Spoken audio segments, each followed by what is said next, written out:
From Melbourne, Australia, this is Who's Who Speaks. Mike Ryan talks with Aussie crooner Carl Riseley, music guru Ian Molly Meldrum, and two of Australia's most talented designers, Jatan.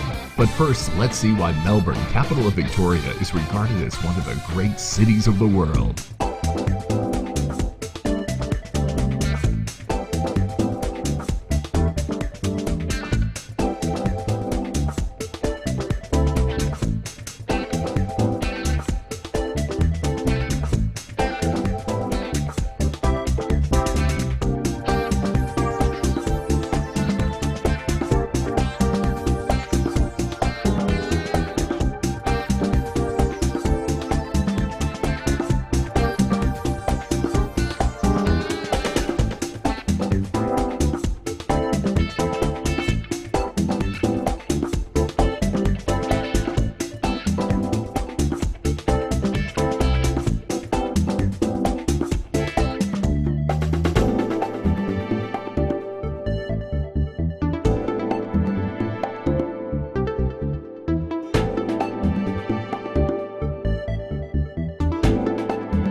From the Navy to Australian Idol, Carl Riseley already has left his mark as one of Australia's finest crooners, being compared to Harry Connick Jr. And Carl has just released his second album called The Stillest Hour. Carl, great to see you. Thanks, Mike, for having me, man. And a fantastic album too. Oh, thank you. I'm sort of really proud of it, man. It's something that's developed slowly over the last year, and looking forward to getting out there on the road. You've had a very interesting rise from the Navy to Australian Idol to two albums, The Rise and this latest one. Has it been a fast trip for yourself, or has it been a bit scary?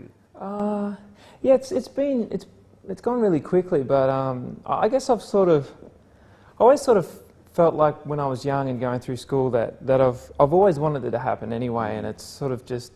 It just came quite quickly, but I felt like I was sort of ready, I guess, which is really helped the process. But it was quick, you know. I left the Navy, and I think I was recording, or I'd finished recording the first album before I'd even sort of officially left the Navy, you know. So, but it's just been, I've just had the most wonderful time, and looking forward to what's going to happen in the future.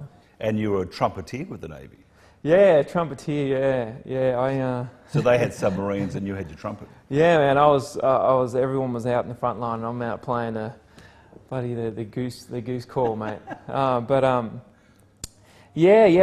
Basically, when I left school, I was looking for an avenue to play trumpet, just sort of full time. And I was doing gigs and stuff, but I grew up on the Gold Coast, and in Queensland, and for people listening, it's a small town, you know. There's not a big jazz scene or anything, and I was looking to sort of do something full time, and the Navy just, you know, have a full time band. It was a great avenue to start with, and just really get a roll on, get things moving. But why jazz? I mean, why not rock and roll or ding ding ding, ding country and western? Look, I really enjoy music in its purest form, and I'm not into the I find music today is a lot about the rhythm and a few things. I'm more into harmony and melody, and I've always enjoyed songs that was the most important part of the song. Those two factors, and swing and jazz. Like jazz is funny, man, because jazz it's really difficult, but you have to try and make it look easy. All those crooners out there that are singing, it's quite a difficult craft, and you just have to make it look easy, and you're singing along, and it's all smiles, you know. Whereas rock bands, for instance, they got 2 chords and they're smashing away, and it's yelling and stuff like that. But I enjoyed the challenge of jazz, and plus I really feel like I understand it. I've got a big passion for it, so.